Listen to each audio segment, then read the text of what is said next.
Friends, this is Boisha Amatoku coming to you, dealing with the scripture Revelation 21, 4 to 8. And in this passage, I will advise that you read along, but I'm going to speed through. So this passage is really, John is telling us about the new heaven, the revelation of the new heaven, and the new Jerusalem, the old world passing away and the new coming into fruition, where the believers, the true believers of Yeshua HaMashiach, is able to reign with him. Thieves cannot get in. Whoever that has money cannot sneak in. Today, my subject is entrance into eternity, God of impossibility in the New Jerusalem.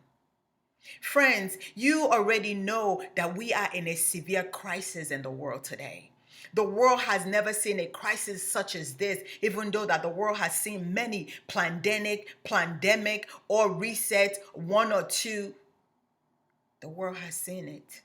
And some of us deal with our own crisis every day. The crisis of being melanated on this planet. The crisis that some said is a problem called black girl magic, or the crisis that is being black on this planet. But we are all now in trouble. But make no mistake about it. We continue to make the mistake of not solving the problem properly. Today, the world is in a boiling soup and it is spilling over. And still, we refuse to embrace Jesus. And we're not talking about the one that they accused that said that I will, destroy the temple and raise it in 3 days, even though he did that.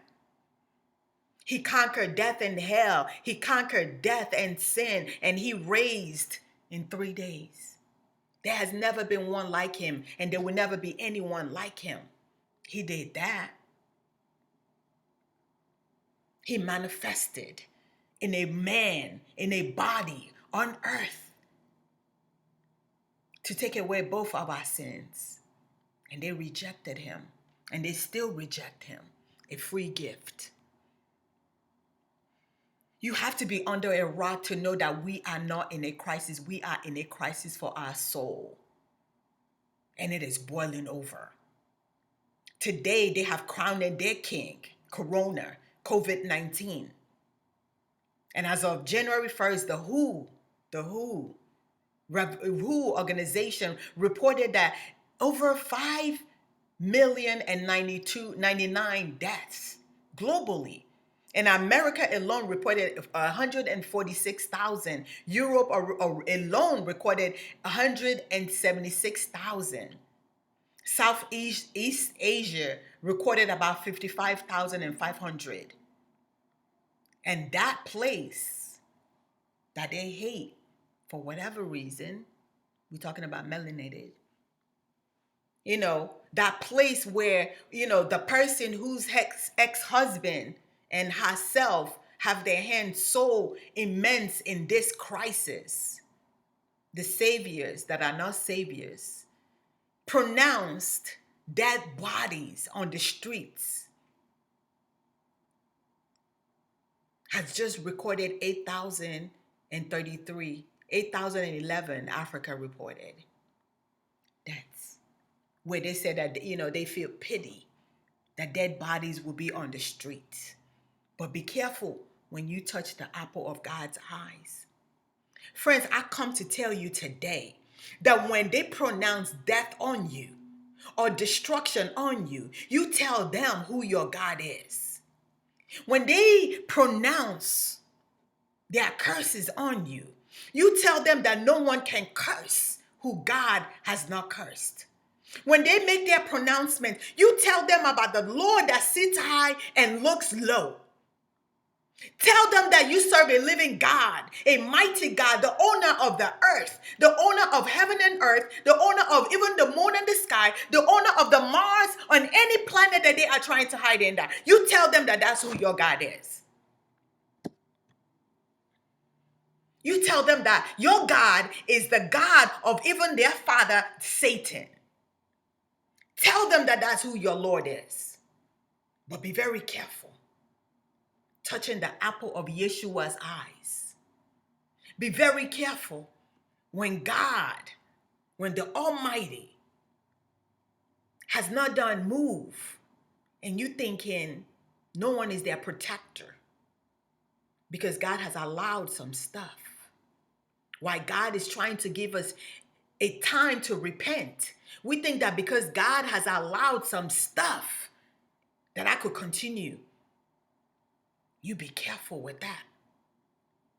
When they make the mistakes, when they tell you the issues in their heart, take it serious. And I say, go on your knee and present the issue to the Lord as Hezekiah did.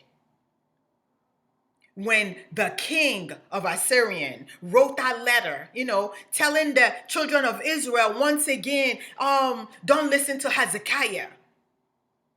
He said to the children of Israel, he made the mistake by saying, don't listen to Hezekiah, the man of God. But he even made the worst mistake when he says,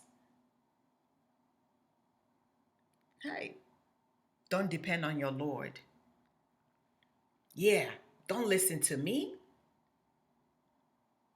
But you better listen to who my assurance is. You better listen to the cover over my head. You better listen to whose I am. The Assyrian king made that mistake, threatening the man of God, but even a bigger one, when he said, don't depend on your Lord. And today we are being told not to depend on our Lord, to depend on something else that is under the control of our Lord. When they pronounce death on the children of God, those of us who know the Lord, we went on our knees. As David did in all his battle before he did anything, he went on his knees. He rendered his clothes and he rendered his heart and he went on his knees. And you went before the Lord. Friends, watch that spirit called fear, because that's what they present to you. And fear kills a man even before he eventually dies. Even before he dies, that fear kills a man or woman before the actual death even comes. Take your battles to the Lord, the God of impossibility, the one who specializes in impossibility. Vengeance is mine, says the Lord. I will avenge. Let God avenge you. In this New Jerusalem, their money means nothing. It's whose you are and who you belong to. We are in a battle of our soul. But I tell you no lie, friends. The war is the Lord who defeated sin and death at the cross.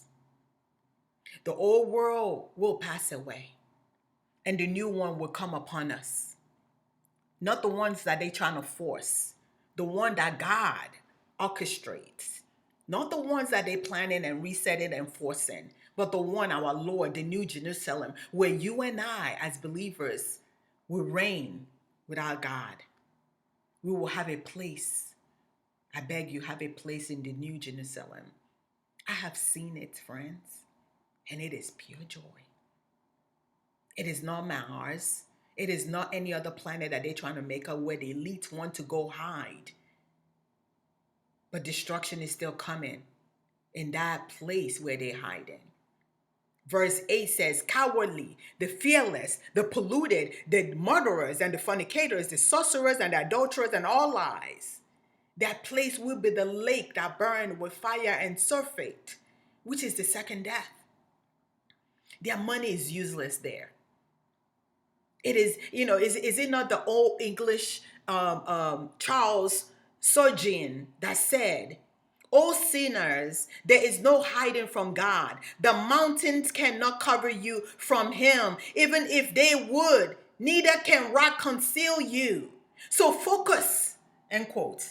I say focus. Focus your eyes like flint on the Lord. Watch and pray. Don't focus on your problem, but look unto the second Adam, who fixed what the first Adam could not do. C.S. Lewis said to us, aim at heaven and get earth thrown in. Aim at earth and you get neither.